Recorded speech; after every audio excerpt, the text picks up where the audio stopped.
revenge describes harm or violence directed towards someone for a past injury suffered at their hands. Meanwhile, redemption is often used to describe a quest for the reacquisition of something, usually some form of personal satisfaction. These two concepts consequently possess many inherent similarities and differences at the same time. Over the course of this marking period, we have explored the concept of vengeance using a variety of different sources, each with unique perspectives of the same overarching idea. In this video, we will cover many different examples from media emphasizing the unique aspects of each of these two terms. This leads to the claim that after undergoing experiences of a certain nature, the first instinct of a victim will always be a powerful desire for revenge, and he or she will act on this impulse in whatever way they believe will provide the most personal gratification, no matter the consequences of their actions. What if the one never belonged to Snake? What if its allegiance was always to someone else? Come on, Tom. Let's finish this the way we started. Together. So one of the most recognizable acts of revenge, or a battle, came at the end of Harry Potter and the Deathly Hallows Part 2, when Harry Potter and Voldemort had one final battle to settle where only one of them would survive. After Harry had to deal with the murder of his parents for the last 18 years, he finally now had the chance to have one final duel with Voldemort to settle the battle, so that he could finally avenge their death. Nothing else would have ever satisfied Harry except knowing that the one who killed his parents 18 years ago finally died himself, and further would have allowed Harry to die in peace knowing that he avenged his parents' death after so long. This act of revenge directly supports my claim that seeking vengeance is inevitable, as from the moment Harry became aware that Voldemort murdered his parents, and from the moment Voldemort realized Harry survived his murder curse 18 years ago, their burning passion to seek vengeance on each other could not be stopped by anyone, and was only a natural event. You will not take it from me! Your anger and your lust for power have already done that. You have allowed this Dark Lord to twist your mind until now you have become the very thing you swore to destroy. Don't lecture me, Obi-Wan. I see through the lies of the Jedi. I do not fear the dark side as you do. I have brought peace, freedom, justice, and security to my new empire. Your new empire? Don't make me kill you. Anakin, my allegiance is to the Republic, to democracy! If you're not with me, then you're my enemy. Only a Sith deals in absolutes. I will do what I must. You will try. You do have a name. My name is Gladiator. How dare you show your back to me? Slave! Will you remove your helmet and tell me your name?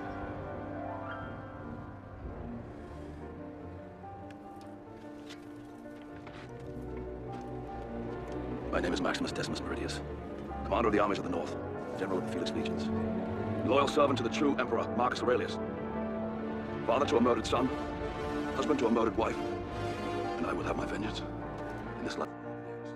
Another great incident of one seeking vengeance on his foe is in the famous film The Gladiator, where the protagonist Maximus has his entire family murdered by the Emperor's son due to his anger that Maximus was named to the throne instead of him by his father. After finally revealing his identity, since he is now enslaved as a gladiator, Maximus makes it clear that he made such a grand effort to face his family's murderer, so that the Emperor's son knew that Maximus would seek revenge and murder him as a traitor.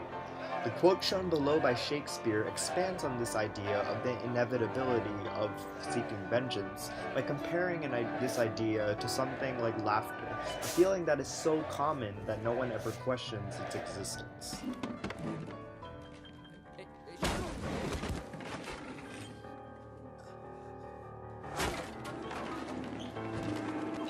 For a more modern perspective on the idea of the inevitability of seeking revenge, the Oscar award-winning film Moonlight is a great example. After Terrell forces Kevin to beat Chiron, the protagonist, Chiron goes home and immerses his wounded face in a sink filled with ice water. Then he stares directly into the mirror with blood pouring down his nose, as if willing himself to change states. In the very next scene, he walks into school, enters a classroom, and brings a chair over Terrell. The scene signifies the end of the act, as Chiron is handcuffed and thrown into a police car, but it also signifies the end of his innocence in a very similar way to how Monte Cristo's innocence came to an end, sparking a deliberate hardness that both protects and isolates him, but at the same time, it shows how passionate he was on wanting to seek revenge on those who wronged him previously. The Cask of Amontillado is a short story written by Edgar Allan Poe exploring the concept of revenge through the use of a dark and suspenseful plotline. We are introduced to a man named Montresor who has supposedly been wronged repeatedly by his acquaintance Fortunato, causing him to seek and methodically plan out his revenge. During the carnival season, Montresor comes out across Fortunato, a wine connoisseur, in a heavily intoxicated state. Montresor approaches the drunk Fortunato, telling him that he has acquired Amontillado, a rare and valuable beverage that he knows Fortunato would want. Montresor says he will seek the help of Lucchesi, who ironically is also Fortunato's rival in testing whether the Amontillado is legitimate, knowing that this will cause Fortunato to be extremely jealous and will also cause him to protest. Fortunato is anxious to taste the wine himself, insisting that they go to Montresor's vaults immediately so that Lucchesi could not get his hands on it. Montresor planned for this course of events, and his servants had been sent away so as to remove any potential witnesses to what he would do next after he brought him to the vaults. He leads Fortunato into his damp underground vaults, where he also mentions that his cough will become aggravated by the damp conditions and consequently offering to return to the surface intermittently. Fortunato, however, is set on tasting the Amontillado for himself, as he does not want Lucchesi to get his hands on it before he does, so they continue along the crypt. Eventually, they find themselves in a small chamber at the end of the tunnel, where Montresor shackles Fortunato to a slab of granite, which leaves him stuck there, and then allows him to go up the chamber's entrance. Eventually, his intoxication wears away, and Fortunato begins to scream as loud as he can. Upon being given no respite from his chains, Fortunato eventually drifts into hysteria, laughing as though he is in the midst of some sort of practical joke. Meanwhile, Montresor finishes walling up the single entranceway, leaving his enemy to die, which is where the story concludes. To analyze this short story, it is best seen to consider this story as it centers around the differences between justice and vengeance. Although Montresor describes the ways in which Fortunato has wronged him, he does so in a manner that is very vague, and thus we are only given a biased testament without definite proof of what he actually does. In addition to this fact, Montresor chooses to take matters into his own hands rather than obtaining his revenge using legal means. Thus, in this instance, revenge is fueled not only just by the desire for justice, but rather it is fueled by the desire for personal fulfillment of some sorts.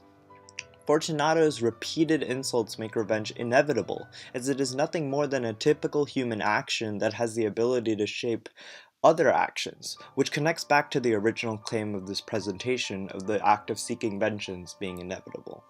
Although Montresor might have gotten his revenge through other less direct means, he chooses instead to take matters into his own hands, because in his opinion, this course of action has the highest emotional return for him. After the musketeers confront Philippe in their plan to overthrow the king, Philippe tells Athos that it is obvious that he is only there to avenge the death of his son. Athos admits that this is true, but goes on to explain that they have a cumulative greater desire that goes beyond the death of his son, where they all want to have a king who truly cares for the needs of the people and will not allow them to starve.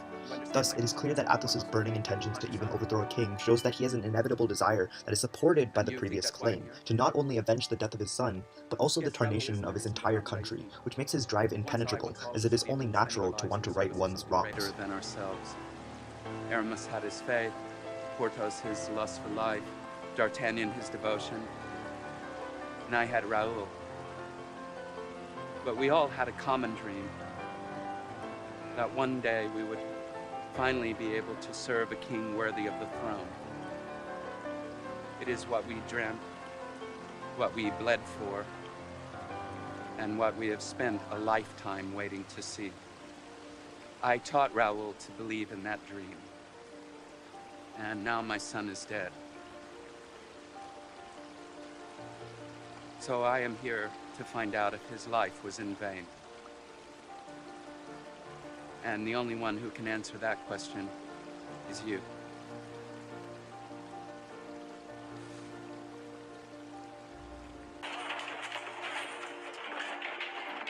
At the very end of the film, a famous act of revenge takes place that highlights how easily one can even turn against their own family when they have been so severely bombed by them. When Philippe is finally free from the control of his twin brother, he feels no remorse in putting his brother in the Iron Mask that was destined to be his until he died, and sending him to jail for the rest of his life, thereby deceiving his identity to most of his workers. It acts like this It is acts like this that highlight the extent to which one desires revenge so much after being wronged themselves, or even familial relationships cannot protect oneself, which further goes on to add to the fact that seeking revenge is an inevitable act. I regret having helped you in your investigation and said what I did to you, he remarked. Why is that? Dante says. Because I have insinuated a feeling into your heart that was not previously there, the desire for revenge. You know, Mother, Monsieur de Monte Cristo is almost a man of the East and an Oriental. In order not to interfere with his freedom to take revenge, he never eats or drinks in his enemy's house. These two quotes serve as the perfect examples of the simple fact that someone has been wronged. It is basic human nature for them to seek revenge. The primary reason Edmond Dantes is able to survive the ordeals he was put through is because he had an ever-present desire for vengeance, fueling his will to persevere. This desire for vengeance gradually overpowers all else, occupying all aspects of the Count of Monte Cristo's life. The inevitability of this basic human instinct is expressed by the fact that Dante's first reaction to the Abbe Faria's explanation of his circumstances was anger, fueled by the desire to see those responsible for his fate pay the price. In essence, these two quotes thus serve to exemplify my overarching claim in the sense that actions suffered by Edmond Dantes immediately lead to him following a path of vengeance designed to essentially bring him peace in the form of personal gratification.